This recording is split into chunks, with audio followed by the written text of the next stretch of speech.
Yo, welcome to the Two Broken NYC podcast. This right here is Johnny Facts. I'm right here with my co-host. Axel Flex. And yo, today we're just gonna talk about the average New York experience when working in the city. And you know what I'm saying? Yeah, we're gonna talk about the beauty and the beast of working in the NYC. Mm-hmm. So why don't you start it off today, Johnny? Alright, so let me tell you something. When you work in the city, you take the subway.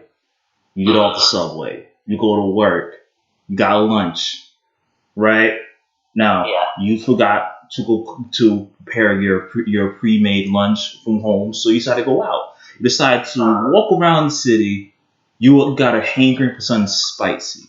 Now, the beauty of New York City is that there is not one solo restaurant that you can get. You can get your spicy spicy hunger for, right? There's multiple. In New York City, you can have many different varieties of culture to satisfy your spice hunger. So if you want Mexican, you get Mexican. If you want Indian, you get Indian. You want a little spicy Italian, you go to an Italian restaurant.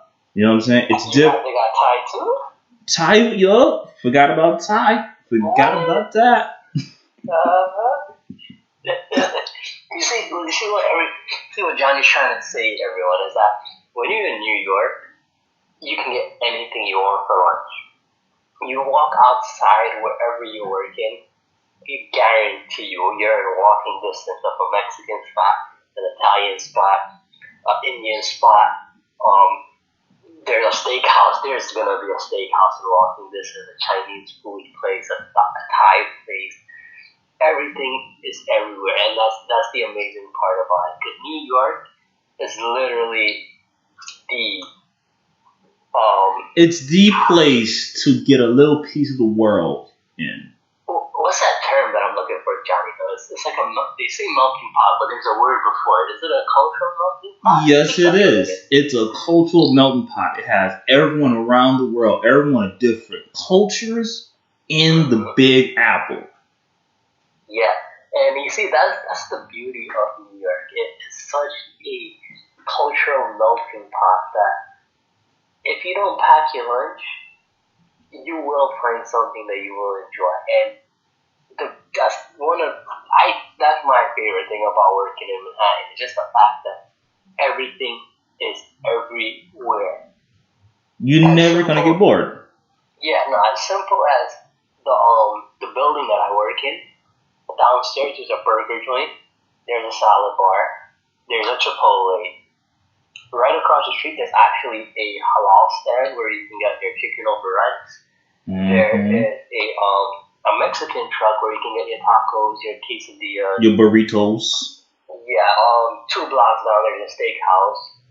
Actually go back to right across the street. There's also a pizzeria, an authentic pizzeria. I'm talking about that New York Italian slice. Made from real Italians. You know what I'm saying? You can't have a New York pizza if it's not from Italians. You know what I'm saying? No, it doesn't work out. And you see that's the beauty of it. If the only thing that can get better than eating food in New York, you have to go to the country where the food originated from. And that's my honest opinion there. Like, the Thai food in New York is great. If you want better Thai food, you gotta go somewhere. You gotta go back to Thailand. I don't think you get better than that in New York. And that's the same thing with India. Like, I mean, it's just that diversity that you get in New York, and it's not just limited to just one neighborhood, but literally when I walk down from my building, I'm in walking distance at everything. What about you, Johnny? The beauty of New York City, right, is just you going to lunch inspires your next trip. Your next trip to another country. You know what I'm saying? Because think about it. Think about this. The restaurants you have here in New York City is just a little taste of the culture. Right? If you go to K-Town, Koreatown, You're having Korean barbecue. You maybe have a little Vietnamese food, little Thai food. You know what I'm saying? Japanese food on the side. Eating those food inspires you to, you know what? Next trip I'm going to Korea. Yeah, no, I feel you there, Johnny. Like, at my old job, literally about a block and a half down, there was this one Thai spot. They had the best lunch special. I'm talking about, I mean, it's New York prices, so $15, but you get a Thai iced tea, get an appetizer, and you get your meal. And I ended up trying everything on their menu. I would be there once a week, and now, because of that, I want the authentic stuff from Thailand, and that's in the future. Once this podcast starts paying, I'll make the attempt to go out there. Oh yeah, definitely, man. Definitely. When you are able to travel, you gotta go see the world. You gotta just like you want real time food, you go to Italy. You want real Caribbean food, you go down to the Caribbeans. You know? Mm-hmm. You want but if you want all of it, you come over to New York. That's the only way. Mm-hmm. The only way. But I made a good point just now when I said when the podcast starts paying. So if any of you guys just trying to sponsor Johnny and I, we definitely will appreciate it. Just send us a DM and we'll be in contact with you. Oh, definitely. Don't worry. If you shoot us a DM, shoot us an email, we respond. We're gonna respond real quick. Oh yes. But it's one of the amazing parts, and not just like you said, Johnny, the food. But then you start talking to the people at the restaurant. You make new friends. You go there. You go to different bars, whatever the case is. But you start learning about so many different cultures when you're in New York. You just get immersed in everything, and it's one of the beauties, to me, in New York itself. Oh yeah. Just you go to a restaurant and you don't know any of the food's names, and you just ask the waiter or waitress, is like, hey, what exactly is this dish? He explains to me, they smile, and it's like, oh, you want to know about this dish? Okay, well, this dish is made this way from this plant, this type of animal. You want to try it? If you want to try it, I suggest you also get this appetizer that goes with it, because it pairs well with this drink. Dude, there's this Indian restaurant spot about a block or so down from where I work. I go so often. I walk in there. The guy just sees me. He's like, I got your order ready, buddy. Like, that's the amazing. And I don't even know how you guys do it. I'm talking because it's like the bodega. It's like time and this guy is seeing thousands of people every single week. Yet he can remember my order. Because I don't even go there every day. Because it's like the bodega. You know what I'm saying? I mean, when you go to the bodega, you order the same sandwich every day at a certain time. That dude sees you, it's like, yo, I got you, man. I got you, Axel. You want a bag of cheese with some bacon on the side, with a little bit of hot sauce on it. I got you, man. A lot of hot sauce, man. A lot of hot sauce. You know what I'm saying? But that's also just like that's good customer service you get from New York City restaurants. Yes. Everyone pay attention to their customers and do their best in catering to the customers' needs. You know? Yeah, it's one of the amazing parts too about New York, unless you're going to a steakhouse, right? You go to most restaurants for your lunch break. They get your food out quick, and these places are jam-packed. Like, they're serving lots of people, but yet you're getting your stuff ASAP. I don't know how to do it. Because they're New Yorkers, you know what I'm saying? They understand. They understand what New Yorkers want. They also understand that you got to feed New Yorkers before you feed tourists. You know what I'm saying? Mm-hmm. But everyone, while New York is full of beautiful food, beautiful culture, let's dive straight into the beast of New York, because I think that's the real interesting part right there. Am I right there, Johnny? Oh yeah, man. It's not all just glitz and glitters. You know what I'm saying? It's not all just glitter and stuff. You know what? Let's start right there with the glitter. Times Square. When everybody pictures Times Square, Because most people that don't live in Manhattan, in New York, that is, they don't really know the real Times Square. When you see this on TV, you're watching the ball drop. It's like, wow, all these people are there peacefully waiting for the ball to drop. All of the billboards, it looks so nice. It's so bright. It's so beautiful. Johnny, have you ever walked through Manhattan at 7 a.m. to go to work? Is it beautiful? No, no. Is it peaceful? Is it smelly? You saw 7 a.m. in the morning when no one's in there? No one's in the city like that? Yeah. People's getting to work 7 a.m. in the morning. Oh, it's beautiful. It's not too busy. It's beautiful. But it's beautiful. Right? It's beautiful. It's semi-peaceful. But is it smelly, dude? Oh. Well, I don't want to deter any tourists that want to come to New York City, but I gotta speak the truth. It is.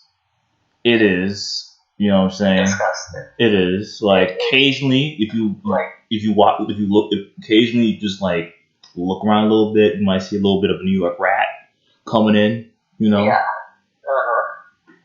Which are big. New York City have the biggest rats in the city. We have the biggest rats out here. I'd say if you compare the size of what are those dogs called? A Chihuahua? It's about the size of a New York rat right there. Mm-hmm. About the size, give or take. So, you'll be walking down the street, the rat will be walking down the street, just a regular morning out in New York. He's walking around with his Timbs, with his fitted cap, It daps you when you walk past it, If you don't, it bites you. Because, for the respect. And then while you're there, like, that fresh New York air hits you. And when that air hits you, you hope you didn't open your mouth.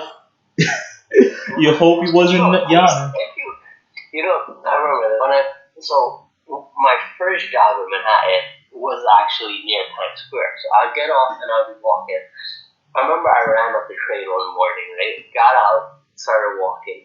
Had my mouth open because I was running. I was like gasping for air, and that scent hits inside my mouth, and I tasted everything. I felt so sick, dude. At least you didn't take a bathe in the water, man. At least you did not dive in the water to get so a nice morning swim. You know what I'm saying? On TV they make Times Square look so beautiful, and it is. It's beautiful, but it's disgusting at the same time. And I think that's what most people don't realize is how disgusting it is out there. And then when you factor in the other things in Times Square, right? Mm-hmm. There's one thing that I think most people don't know about when it comes to Times Square. The one hidden gem of it, actually, besides the billboard. You know what I'm talking about here, Johnny? Are we talking about the average New Yorker's problem in Times Square? Which is? What do you think that is? Starts with a T. I'm gonna let people just guess it. Starts with a T. Mm-hmm. I know everybody's thinking it. It's the tourists. It's the tourists. And it's not just tourism is beautiful. It generates some money for the city. Everything's great. But the one thing that probably pisses off New Yorkers the most are the tourists in New York.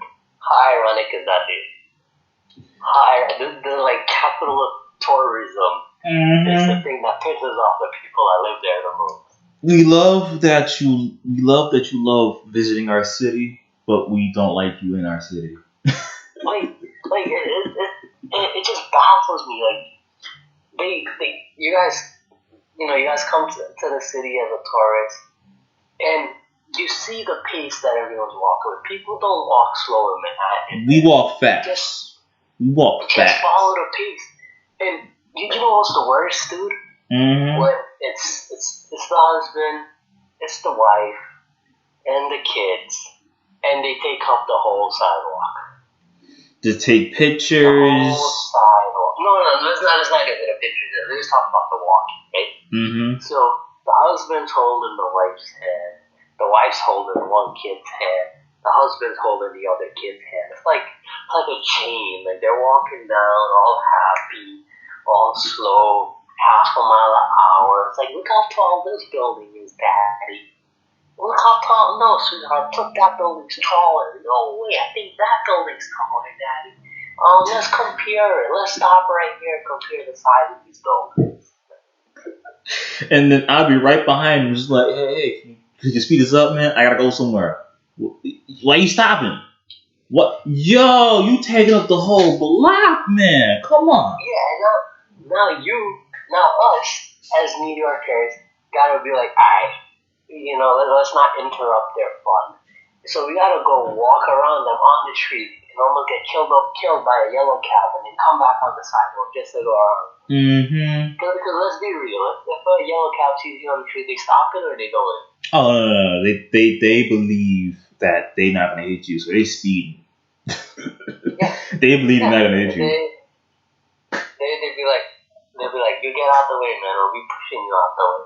That's the yellow cab for it. But so there's the slow walkers, and then what's worse than the slow walkers, right? Worse than the slow walkers is the picture takers. Because no New Yorker don't want their picture taken. We believe that. No, let's not even talk about getting the picture taken, right? Mm-hmm. So let's go back to the family scene, right? The husband, the wife, the kids. How much people on average on a New York block at one place, especially in Times Square? We're talking about probably a couple hundred people on one block. Mm-hmm. Right? How inconsiderate are you to stop the entire sidewalk to take a picture? Like, get that shit out of here. Dude, they don't even see that. They don't even see an angry face. They just off in their own world. Literally, they would be walking and then they would stop. They would stop and everybody stops and then they take a picture and then they don't take one quick picture. They'll take it and they'll be like, is it good? They'll be like, no, let's take another one. Okay. And then they'll be like, Dad, you get in the picture. Mom, you go take the picture now. Wait, yo, dude. Like, what? Have you ever, one time while trying to get out the train station, you take the stairs and suddenly a group of tourists, a family, don't know where they're going, so they stop in the staircase. They stop mid-staircase just to ask each other, so, where are we? Where we gotta go? And you're waiting for them to move. You're waiting for them to move. The escalator's not working, and it's all plugged up. You're in the middle of the staircase. But before you even get there, if anyone's saying, but can't you just go around? While you're trying to go up the stairs, there's a million people trying to go down the stairs, so you can't go around. No, you cannot. So you gotta wait until they figure it out, or you have to inject yourself in the conversation. Like, yo, hey, sir, where you trying to go? You go? Oh, you're in the wrong way. You gotta go back, go back downstairs, take this train, and get out the way. That's what you gotta do. It's like what happened to Google Maps, dude? Like, it's crazy. Last year, right before post COVID, obviously, I went to London for work. I was there. I'm taking the London Tube. I'm going from one job site to the other job site. I'm going places personally for dinner. I didn't ask nobody for directions. I went on Google Maps and I'm like, so I gotta look for this one to go over there. Alright, that sounds fine. I just look out for the red line one, or I'm taking the brown one. I'll go find that one. Like, why can't people do the same when they come to New York? Apparently, Google Maps must be a U.S. thing, because have you ever been approached by somebody that want to know where they're going, and they pull up their phone, and their phone is literally on the Google Maps? So it's like, you look at them like...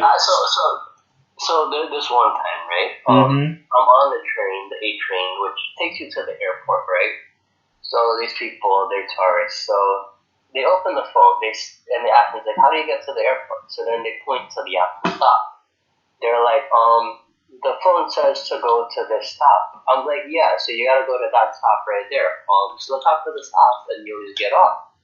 They're like, okay, so the phone's correct? I'm like, yeah, the phone's correct. Google Maps isn't gonna lie to you.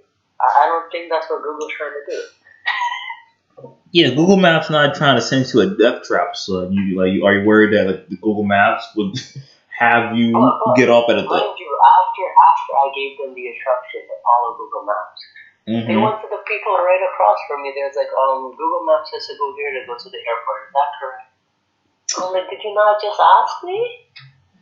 What the heck? Dude, I think they must have some history with Google Maps, man. They must got some sort of bad history with the map, The map got them in the wrong neighborhood. I don't know, man. I don't know. But you know what's worse though? Alright, so when you're on the train asking for directions, fine. You get off the train asking for directions, fine. You know what's even worse? What? When you're going down the stairs to Mm-hmm. catch the train, Oh, and you stop mid stairs, and you see your train at the platform, and the door closes on you because they stopped mid stairs. the biggest inconvenience a tourist could ever do is make you late for whatever you're trying to get to. Dude, that has happened to me so many times, and you just end up sitting there wondering, like, what did you do wrong? Like, you did your work on time. You helped the guy while you were outside find the way. What made you deserve to be like? There's one thing if you don't see your train, right? So like you get down, you're going down the stairs, and they stop midway on the stairs. Like that's fine, like whatever, no train's there. I'm not gonna complain about that. But when the train is at the platform, that is the worst. And it's happened to me so many times, Johnny. Mm-hmm. That same exact scenario, right? So then they would stop, and then they would continue going down the stairs, right? So then I end up missing the train, and I'm like, whatever, I'll get over it. Then they come up to me and they're like, hey, this is where you catch this train, right? I'm like, yeah. They're like, do you know when, so then they're like, oh, so one just passed? I'm like, yeah, one just passed. I was like, oh, okay, sounds good, thank you. Like, seriously. They had to go on the same train that they just missed. Mm-hmm. And you know what they could have done? You know what they could have done if they really was lost? You go to the subway operators, you know what I'm saying? The booth. You go to the New York City Metro booth and ask your question there instead of getting on the staircase and then stop mid-flight down or up and interrupt another person's plans. Because look, once you done with work, once you clock out, you trying to go home. You trying to go back to sleep. You trying to go eat your dinner. The thing is, New Yorkers, they move on a time schedule. Like, I know my train is coming 5:05. I am leaving my office at 5:03. It takes me 30 seconds to get down the elevator. It takes me 45 seconds to get from the elevator door down this train stairs. I have 15, like 45 seconds extra for room for error. Like, I don't have time for anything. I gotta make it down there. And if I miss that train, I'm looking at another 20 to 25 minutes for the next one. And not even that. But I gotta take that train and transfer to another train. So if I miss that one for 20 to 25 minutes, I'm waiting another 15 to 20 minutes on the second train stop. Don't forget buses. The moment you get off that train, you trying to catch that bus. And if you miss that bus, you're screwed. Like, when you take everyone in New York, they have that schedule. Like, everyone knows the time that their train is coming. Like, nobody is trying to miss that train time, man. But, we forgive you guys. Like, we know everyone's a tourist everywhere. Like, when Johnny and I finally get to go to Korea and Thailand once this podcast starts paying, we're going to be just like that, maybe. Maybe, but just do us a favor. Do us New Yorkers a favor. Stay away from the subway during rush hour. That's all we ask. That's all we ask. Because rush hour is our time. Take the pictures, stop on the sidewalk, but don't stop on the stairs, man. Not the stairs. Because look, we're very patient, but you might catch that one New Yorker that's just gonna be like, yo, B, yo, you gotta be late coming home. My girl is angry at me, man. Yo, I got to beat your ass right now. got to beat your ass right now. You don't want to get your ass beat by New York, man. Don't want that. Especially in Timbs or black Air Force Ones. But you know what? When you guys do come to New York to visit, you got this is half and half beauty. This is half beauty, half the beast. I like to call them the mixtape salesman. It's a beautiful aspect for the guys that are selling. It's not maybe half and half on the guys that are buying it. Mm-hmm. See, the mixtape salesmen are the old school hip hop tradition.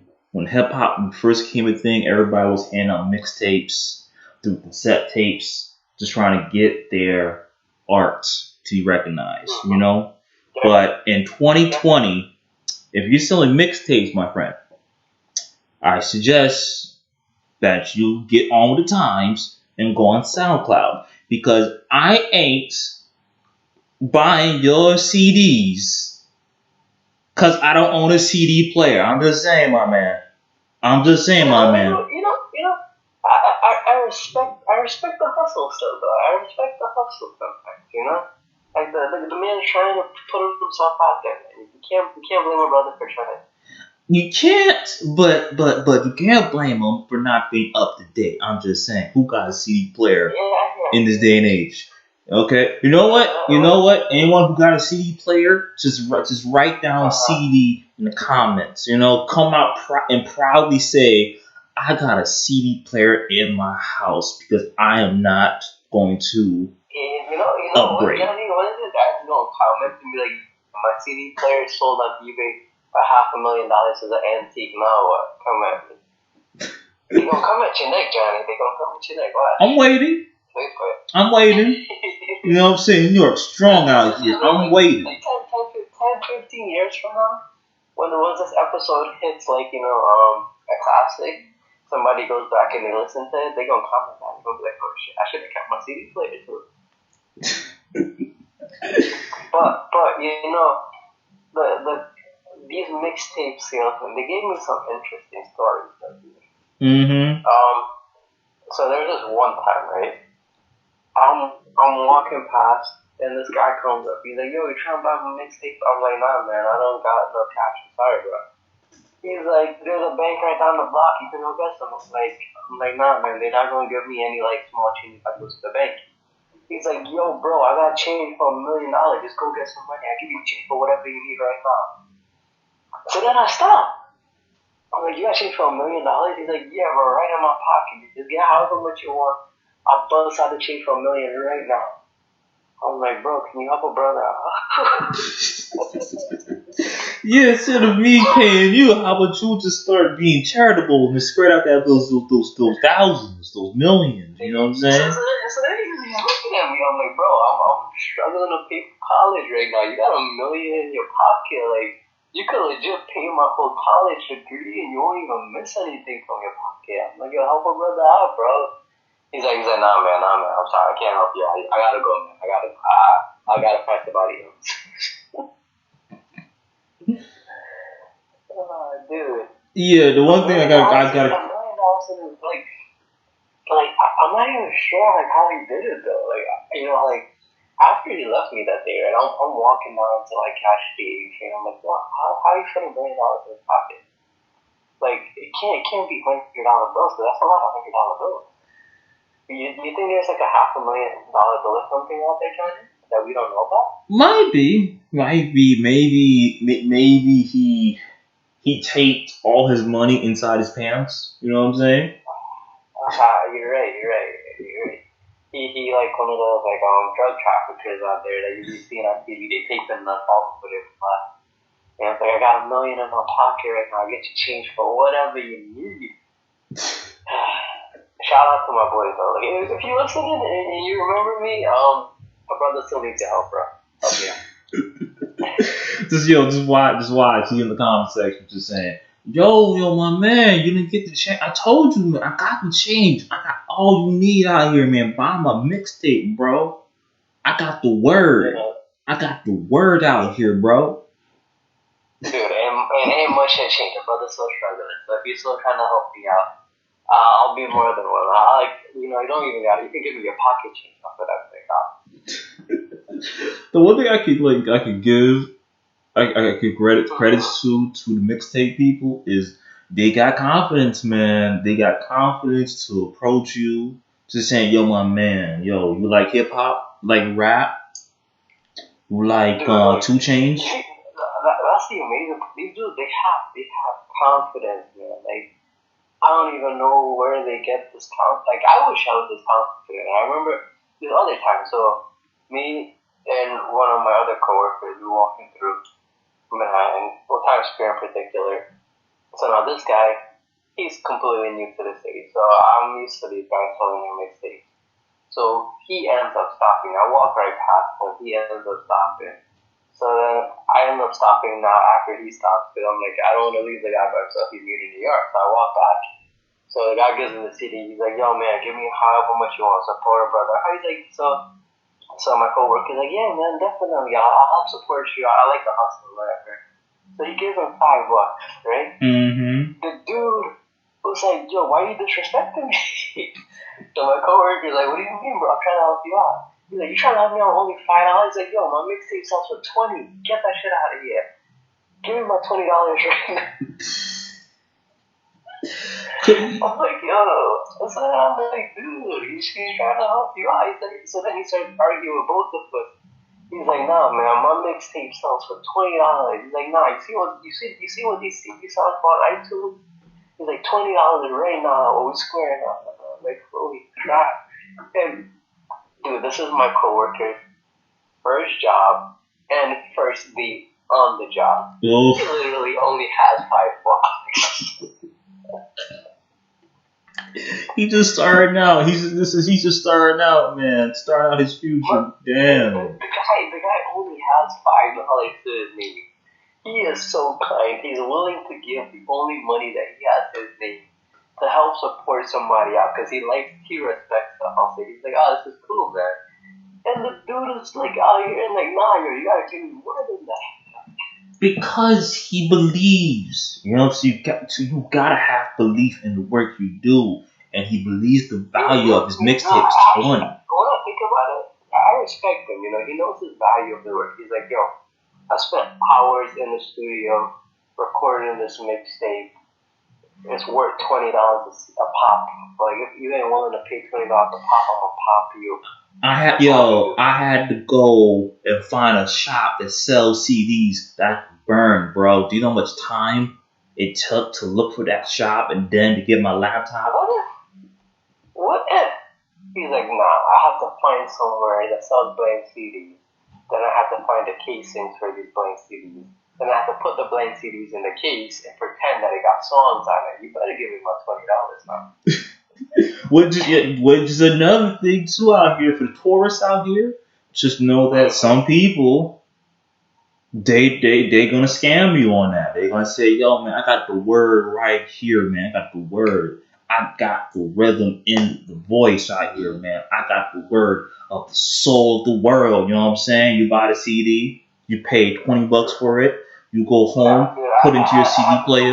This one guy, he came up to me, and so like I'm walking, he's walking. He's like, yo, bro, I just got signed by this label. I can't remember the name of the label that he said he got signed, right? Mm-hmm. Like, yo, I just got signed, bro. But I'm going to give you the exclusive. You're going to listen to it before it drops on iTunes, before I become the next big thing. He's like, yo, you got to support a brother out. I'm going to give it to you. You're going to take a picture with me. And he's like, that picture going to be worth money in a couple months. You're going to see everybody going to be like, yo, how you get that picture with him before he drops, bro? I'm like, yo, man, I like what you're saying, bro, but I ain't got no money to help you out right now. I'm trying to pay my own bill. And he's probably selling you a blank CD. Dude, a blank CD. I wouldn't be surprised, man. I would not be surprised. It would be crazy, right? If like you bought a CD, right, and on the first track it's just saying, "Yo, you got scammed, man. I can't believe you bought this CD, man. You still on a CD player, man? You still on that old man shit right there, man? Yo, go get yourself a laptop, get yourself some Wi-Fi, and boom, You got your music right there. I can't believe you actually fell for this shit, man. A CD player. You know what doesn't, because you're right though. These mixtape salesmen, they definitely have aged out. I don't see them as frequently anymore, which kind of sucks, man. I miss these guys. Like, and I wish a tourist could see one New York pop. But the candy sales, man. Technology ain't stopping them, man. The vending machine ain't even put them out of business. No. They walk around with paper, pink, red bag.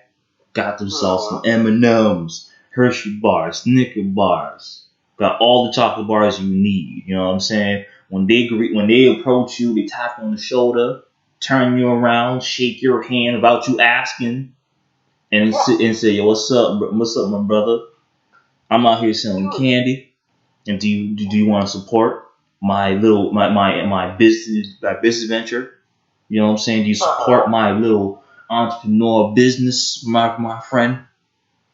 What, you're leaving? What happens if you don't buy those, Johnny? Oh, if you just say no, oh come on, man, you help a brother out. You know what I'm saying? Help me out. You know what I'm saying? You help me, I help you. You know what I'm saying, man? Oh, where you going, man? Yo, you gonna leave me like this, man? You're not gonna support this business I'm trying to do, man? I forget you, dude. Forget you. Yeah.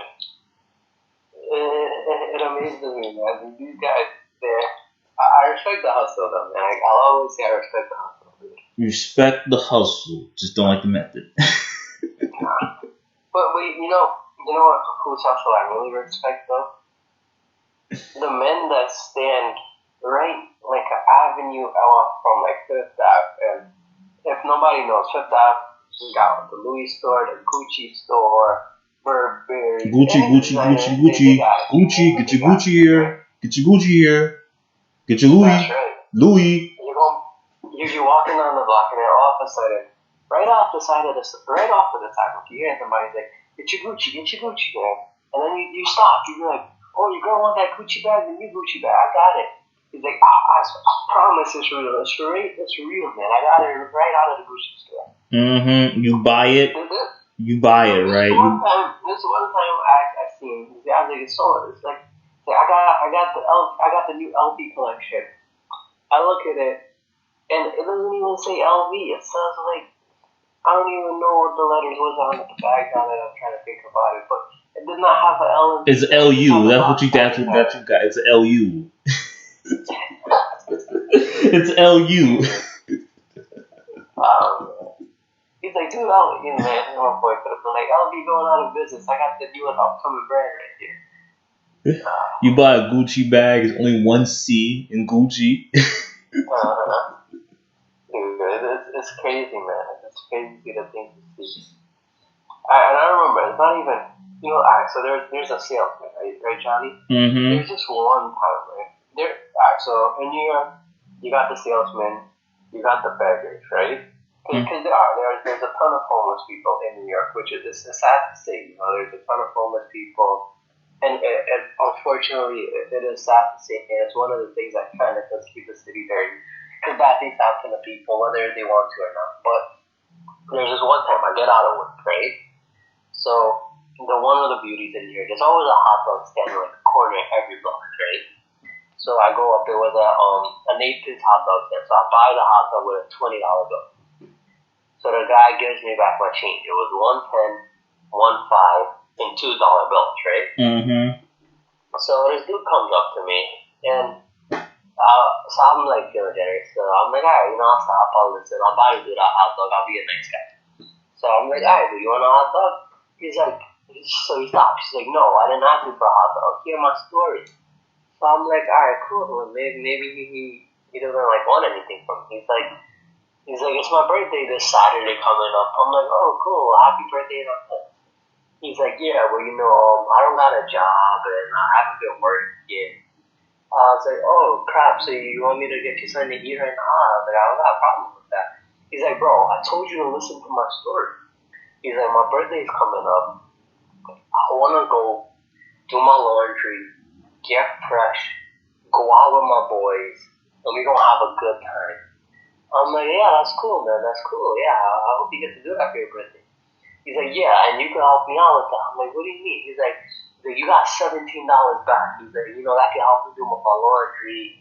It can help me go out. I'm like, nah, man, I don't think it can. $17 don't go that far in New York. No, it does not. No, it does not. So he's like, yo, let me finish my story, man. He's like, yeah, I want to celebrate my birthday, so you gonna help me out. I'm like, if you want, dude, can get a hot dog. So I look at the hot dog guy. I'm like, yo, I know your hot dog is $3. You can help this brother out and give him over $2. He's like, yeah, I'll help my brother out. So then I take the $2 out of my pocket and I give it to the guy. I'm like, bro, go get yourself a hot dog. Happy birthday. I know you're not working, whatever. Right? Mm-hmm. He's like, yo, you a cheap ass bum, man. You broke. You a broke guy. Get that shit out of here. $2. What you mean $2? You broke. Yo, like, yeah, you ain't wrong, man. You just told my whole life story to everybody walking down the block. I am broke. Shit. You only get that from New York, man. You only get that from New York. You would get someone who's in a tougher situation than you, just look at you and say, man, you a broke. It's like, bro, I'm out here, trying to help somebody get some food in their stomach. Like, the guy tells me he's not working. I'm like, I'm gonna help you out, get you some food. It's like, no, I'm not gonna give you all the money in my pocket. It doesn't work like that. I'm gonna help you out, though. Yeah, especially you just saying, like, look, man, look. I'm just out here trying to get fresh for my birthday, you know what I'm saying? Clean my clothes, you know what I'm saying? Go out with friends, ball out, you know what I'm saying? Yeah. Ball out. And you can help that. You can facilitate that if you give me that $17, my man. You know what I'm saying?